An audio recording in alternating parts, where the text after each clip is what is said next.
नमस्ते दोस्तों, मैं एस्ट्रो ज्योति आज की बात में आप सबका स्वागत करती हूँ। आइए आज की बात कर लेते हैं। आज बड़ा ही शुभ दिन है, पवित्र दिन है, शुक्रवार का दिन है, मेरी महालक्ष्मी का दिन है। तो आज धन की प्राप्ति के लिए कुछ उपाय और मंत्र बताऊंगी, वो आप कर लेना। शुरुआत वास्तु से कर लेते हैं, उसके बाद आज की खास बात लेंगे और फिर कृष्ण कथा में कल जो हमने अधूरा छोड़ा था विवाह के बंधन के बारे में, 7 फेरों के बारे में आज विस्तार से जान लेंगे।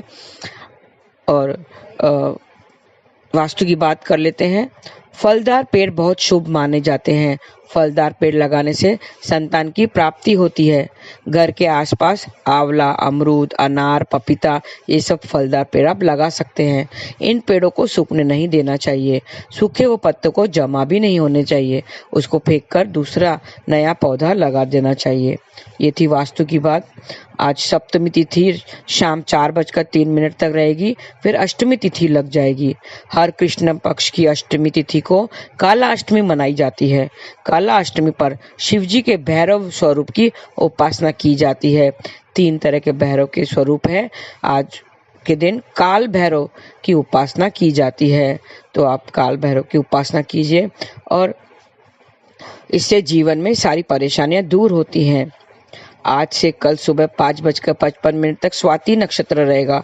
स्वाति 15वां नक्षत्र है और इसके जो जातक होते हैं वो स्वतंत्र विचारों वाले होते हैं। और इसका जो स्वामी है वो राहु है, राशि तुला है और इसका संबंध अर्जुन के पेड़ से बताया गया है। तो आज अर्जुन के पेड़ को नमस्कार करें और उससे भी कोई नुकसान नहीं पहुंचाना चाहिए। आइए थोड़े से हम उपाय जान लेते हैं। आज के दिन वो उपाय करने से आपके जो बिजनेस में धन दाने की वृद्धि होगी। भैरव जी को 125 ग्राम साबुत उड़द की दाल चढ़ाएं। 11 उड़द के दाने गिनकर उसमें से अलग कर दें और मंत्र जाप करें और उसके काले कपड़े में वो दाने डालकर अपने तिजोरी में बांध कर रखेंगे तो बिजनेस में विस्तार होगा, धन दाने की वृद्धि होगी।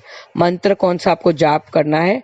ओम रींग बटुकाय आपत उदाहरणाय कुरु कुरु बटुकाय रींग ओम, ऐसा आपको जाप करना है। ये भैरव काल भैरव के ये खास मंत्र है जो आपको आज पूरा दिन जाप करना है।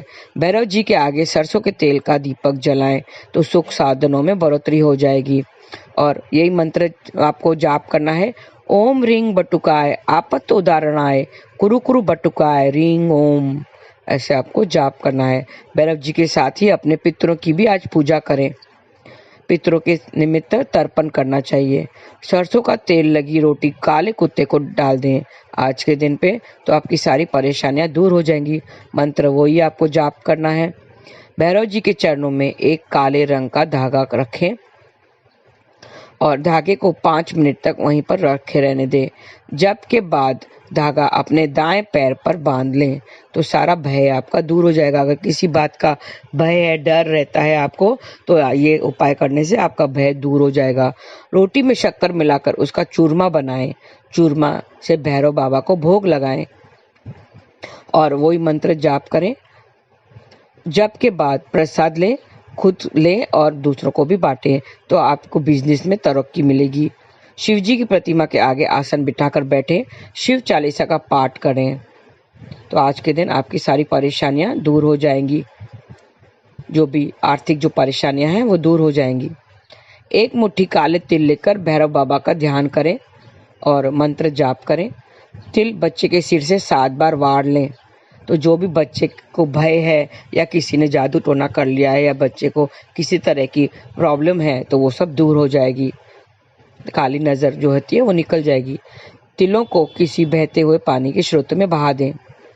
शमी की जड़ में जल और मंदिर में सूत का धागा चढ़ाएं तो आपकी सारी दुविधाएं दूर हो जाएंगी। मन ही मन में भैरव जी का ध्यान करें और वही मंत्र जाप करें तो सारी नेगेटिविटी दूर होगी। मौली से एक धागा निकालकर 7 गांठें बांधें। अपने घर के मेन गेट पर बांधना चाहिए। तो ऐसे एक एक गांठ बांध के मंत्र जाप करना है। ओम रिंग बटुकाय आपत उदाहरणाय, कुरु कुरु बटुकाय रिंग ओम। ऐसा एक गार्ड बांधे और ये मंत्र जाप करें। इस तरह 7 गार्ड बांध के और अपने मेन गेट पे बांध दें तो घर से सारी नेगेटिविटी दूर हो जाएगी। भैरव जी की विधि विधान से पूजा करनी चाहिए। आज के दिन आर्थिक रूप से आपको लाभ मिलेगा। जलेबी का भोग भी लगाना चाहिए। आज के दिन जलेबी का भोग लगाएं और वही मंत्र जाप करें। भैरव बाबा को काले तिल अर्पित करना चाहिए तो जीवन में स्थिरता आएगी। अगर जीवन में स्थिरता नहीं है और उसमें स्थिरता लाने के लिए ये उपाय करें और घंटी बजाकर मंत्र बोलते हुए भगवान जी की पूजा करें। तो इस तरह से छोटे से उपाय हैं और आज माँ लक्ष्मी का ध्यान करें। और मैंने पहले उपाय बताया है, C3 रिचुअल मैंने बताया है, जो आपको नॉर्थ डायरेक्शन में C3 पाउडर जो है वो आपको स्प्रिंकल करना है और जो अटके हुए हैं ब्लॉक्ड मनी है वो आपको ऐसे इमेजिन करना है कि वो वापस आ रहे हैं। तो divine count speed now, divine speed count now ऐसा बोलते हुए कि आपको लगना चाहिए कि पैसे आपको वापस आ रहे हैं। तो ये उपाय सरल उपाय है। इस नॉर्थ डायरेक्शन में आपको स्प्रिंकल करना है। घर के नॉर्थ डायरेक्शन में स्प्रिंकल कीजिए C3 पाउडर। उसमें सिनेमन पाउडर जरूरी है। Cinnamon powder, coffee powder, chocolate powder, ये तीनों मिलाकर सेम मात्रा में मिलाते हुए आप ऐसे डब्बी बनाकर रख सकते हैं और फिर हर ट्यूसडेज और फ्राइडेज को उसको नॉर्थ डायरेक्शन में स्प्रिंकल करना है। तो ये अच्छा उपाय है। ये बहुत सी लोगों को आजमाया हुआ उपाय है और इससे जो ब्लॉक्ड मनी है, जो आपके पैसे अटके हुए हैं कहीं पर, वो वापस आने लगते हैं धीरे धीरे। अगर ब्लॉकेजेस घर में नहीं हो, अगर आपके मनी ब्लॉकेजेस नहीं हो तो वो तुरंत ही आ जाएंगे।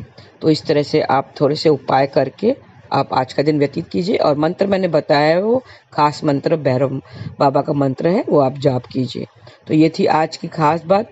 और अब कृष्ण कथा में हम विवाह के संबंध के बारे में बात करते हैं। मैंने कल बताया था विवाह एक पवित्र बंधन है और 16 संस्कारों में से विवाह संस्कार उसमें से एक है, जिसमें कई रस्में होती हैं।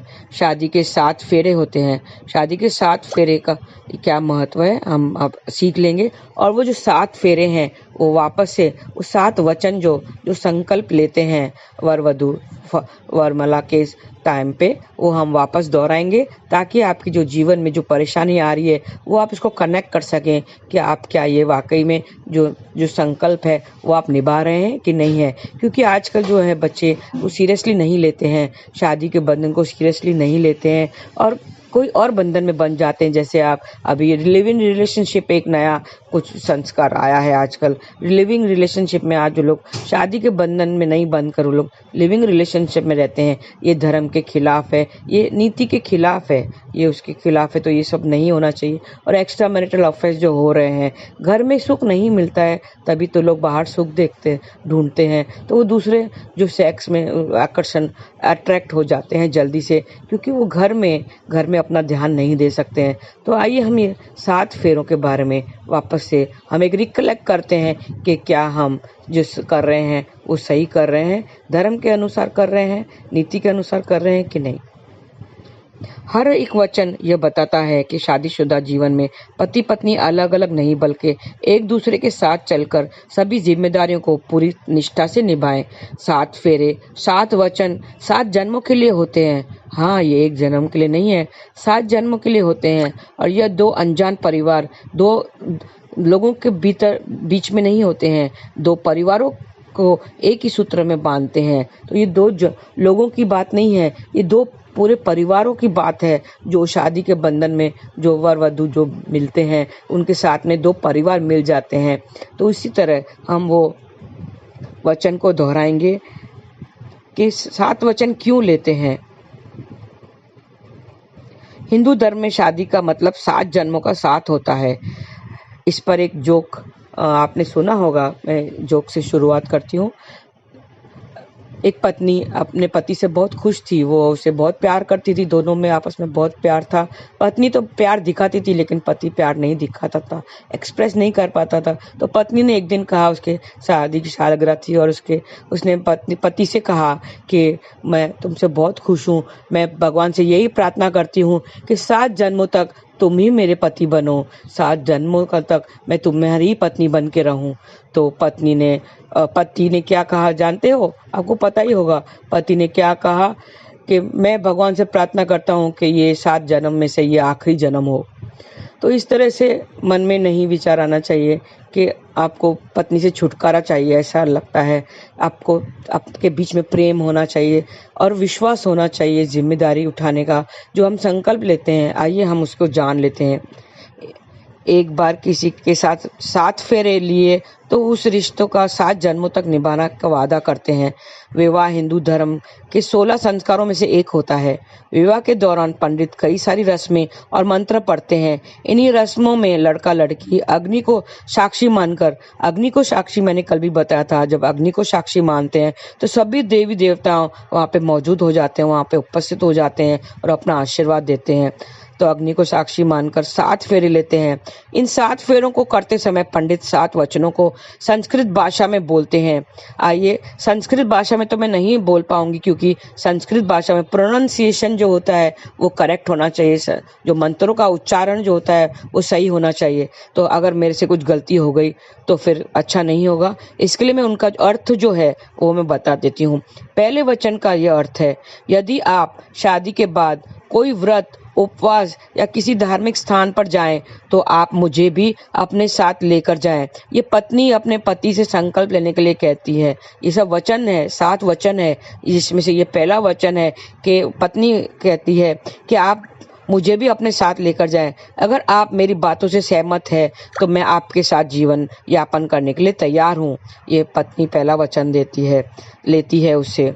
दूसरा वचन का अर्थ यह है, आप जैसे अपने माता पिता का सम्मान करते हैं, ठीक वैसे ही आप मेरे माता पिता का भी सम्मान करेंगे, परिवार की मर्यादा का पालन करेंगे। अगर आप इस बात को स्वीकार करते हैं तो मुझे अपना वामंग में आना स्वीकार है। आपके वामंग में आना स्वीकार है, मतलब आपके साथ में आना चाहती हूँ। ये दूसरा वचन है। तीसरा वचन का अर्थ क्या है? तीसरा वचन ये लेती है कि तीसरे वचन में कन्या अपने वर से कहती है कि आप मुझे वचन दीजिए कि जीवन की तीनों अवस्थाओं में मेरे साथ खड़े रहेंगे, मेरे बातों का पालन करते रहेंगे, तो ही मैं आपके वावंग में आने को तैयार हूँ। चौथा वचन, कन्या चौथे वचन में यह मांगती है कि अब तक आप घर परिवार की चिंता से मुक्त थे, अब जब आप विवाह बंधन में बंधने जा रहे हैं तो आपको अपने परिवार की जिम्मेदारियों को बखूबी निभाना होगा। अगर आप मेरी बातों से सहमत है तो मैं आपके साथ आने के लिए तैयार हूँ। इस वचन से यह मालूम होता है कि पुत्र का विवाह तब करें जब वो अपने पैरों पर खड़ा हो और अपने परिवारों का खर्च चलाने लगे। पांचवा वचन, इस वचन में कन्या अपने वर से कहती है कि अगर आप घर परिवार में लेन देन करते हो और कोई भी पैसे के धन की जो अगर बात करते हो उसमें मेरी भी राय अगर लेना मंजूर करें तो मैं आपके वामंग में आना स्वीकार करती हूँ। छठा वचन का अर्थ क्या है? कन्या कहती है कि यदि मैं अपनी सखियों के साथ बैठकर कुछ समय बिता रही हूँ तो उस समय आप किसी प्रकार का अपमान नहीं करेंगे। साथ ही आपको जुआ जैसे लत से खुद को दूर रखना होगा। अगर आप हमारी बातों को मानते हैं तो मैं आपके वामंग में आने को तैयार हूँ। अगला वचन है 7वां वचन। अंतिम वचन में कन्या कहती है कि आप पराई औरतों को माता और बहन के समान समझेंगे तथा पति पत्नी के प्रेम के बीच में तीसरे किसी भी व्यक्ति की जगह नहीं देंगे। अगर ये आप मेरी बातों से सहमत है तो मैं आपके वामंग में आने को तैयार हूँ। तो ये 7 वचन जो देते हैं, 7 वचन ये संकल्प लेता है, वर वधू के दोनों साथ में संकल्प लेते हैं कि हम एक दूसरे का साथ निभाएंगे, एक दूसरे की सलाह से हम कोई भी जो धर्म की राह पर चलेंगे। पूजा पाठ में वो अपनी पत्नी का साथ रखेगा, अपने पति को साथ रखेगा। तो इस तरह से आपने देखा कि 7 वचन हमें अब एक साथ जो निभाने हैं, एक दूसरे की समझदारी से, एक दूसरे की समझ से, सलाह से, हमें विश्वास से हमें बिताना है और किसी तीसरे की जगह पे नहीं होनी चाहिए। उनके बीच में कोई तीसरा नहीं होना चाहिए। वो अक्सर ऐसा हो जाता है कि कोई तीसरा, चाहे वो माँ बाप हो या बहन भाई हो, घर का कोई सदस्य हो या कोई बाहर का सदस्य हो, कोई तीसरा व्यक्ति की वजह से आपस में अनबन हो जाती है। काफ़ी टाइम देखेंगे कि लड़के की माँ जो सास है उसकी वजह से आपस में पति पत्नी के रिश्ते खराब हो जाते हैं, या फिर जो ननंद होती है छोटी या बड़ी, जो उसकी लड़के की बहन होती है, वर की जो बहन होती है, उसके वजह से वो आग लगाने का काम करती है। तो जो तीसरा जो आता है ना, उसके वजह से काफ़ी टाइम ऐसा देखा गया है कि कुछ तीसरे इंसान या चीज़ की वजह से आपस में जो दूरियां पैदा हो जाती हैं, और दूरियां इतनी बढ़ जाती हैं कि उसमें जो सहन शक्ति नहीं होती। आजकल की लड़कियों में सहन शक्ति बिल्कुल भी नहीं है, बच्चों में जो सहन शक्ति नहीं है कि थोड़ा सा कुछ हो जाता है और वो अपमान, उनको अपना अपमान लगता है और घर छोड़ के चली जाती हैं, और फिर डाइवोर्स की बात आ जाती है। पिछले ज़माने में डाइवोर्स के तो नाम ही नहीं लेते थे, सोचा भी नहीं करते थे। अपना समझ कर माँ बाप, लड़की अगर घर छोड़ के गई है तो लड़की को समझा बुझा कर अपने ससुराल में भेज दिया जाता है। कहते हैं कि लड़का जो वर होता है वो अपने कितने भी शादी के कितने भी साल हो जाए, 20 साल हो जाए, 25 साल हो जाए, कितना भी साल बीत जाए शादी के, लेकिन वो अपने ससुराल को कभी अपना घर नहीं समझता। कितना भी साल हो जाए, आपने देखा होगा कि जो दामाद है वो अपने ससुराल को कभी अपना घर नहीं समझता, लेकिन जो लड़की जो वधू होती है वो ससुराल में दूसरे दिन से ही उसको अपना घर मानने लग जाती है। और लोग एक्सपेक्ट करते हैं कि उसको, वधू को एक्सपेक्ट करते हैं कि दूसरे दिन से ही या पहले दिन से ही वो जो ससुराल को अपना घर मानने लगे। तो ये डिफरेंस हो जाता है। वो अपने मैके भी जाती है, अगर मैके भी जाती है तो 1-2 दिन रहकर फिर वापस माँ से क्या कहती है, माँ अब मैं अपने घर जा रही हूँ। तो दूसरे दिन से ही ससुराल को वो अपना घर समझने लगती है। तो हमें भी ऐसा उनको मान सम्मान देना चाहिए। जो लड़की अपना घर छोड़कर, अपने पिता का घर छोड़कर आती है, उसको मान सम्मान से रखना चाहिए, इज्जत से रखना चाहिए, उसकी थोड़ी सी इज्जत देनी चाहिए। क्योंकि आजकल विश्वास नहीं रहा है, दोनों आपस में विश्वास को थोड़ा सा कमी हो जाती है, जिसकी वजह से सब अनबन हो जाती है। तो आपस में प्रेम विश्वास बना रहे, समझदारी से बना रहे, तो इसमें हम लोग को एडजस्ट करना पड़ता है। इसको कॉम्प्रोमाइज का नाम दे देते हैं, लेकिन कॉम्प्रोमाइज नहीं है, ये एक पवित्र रिश्ता है जो दो दिलों को मिलाता है। जो हम एक दूसरे के हाथ में धागा बांधते हैं तो एक दूसरे के दिलों की तार को जोड़ने की कोशिश करता है। जैसे लक्ष्मी और नारायण की जोड़ी, ऐसे हमारी जो जोड़ी बनती है, जो जोड़ियां बनती हैं वो ऊपर स्वर्ग से ही बनकर आती हैं। जैसे जो वर वधू है वो श्री विष्णु, नारायण और लक्ष्मी, माता लक्ष्मी का स्वरूप होती हैं। तो उससे भी हमें भी, जो दूसरे लोग हैं उनको भी उसी तरह हमें मान सम्मान देना चाहिए, आपस में रिश्ता बनाए रखना चाहिए, अनबन नहीं करनी चाहिए। आप में सलाह सुलह करके ही आपस में विश्वास, पहला तो विश्वास और प्रेम होना चाहिए, तभी ये आगे सालों तक चलता है। और 25 साल मिनिमम जो होती है ना मैरिड लाइफ, वो 25 सालों की होती है। 25 साल आपने पूरे कर लिए तो लगता है हाँ भाई, अब हमारी जो लाइफ है, मैरिड लाइफ है, वो अच्छी जा रही है। लेकिन आजकल जो 25 साल के बाद भी कुछ अनबन हो जाती है, चले वो सब रहने दीजिए, आपस में समझदारी से काम करें। और जो वर वधू है, जो भी है, आपस में जो दाम्पत्य जीवन है उसको खुशहाल रखने के लिए प्रेम विश्वास बनाए रखिए आपस में, तो आपकी ज़िंदगी, सबकी ज़िंदगी सुधर जाएगी। तो आज के लिए बस इतना ही। आपका दिन शुभ रहे। हरे कृष्णा।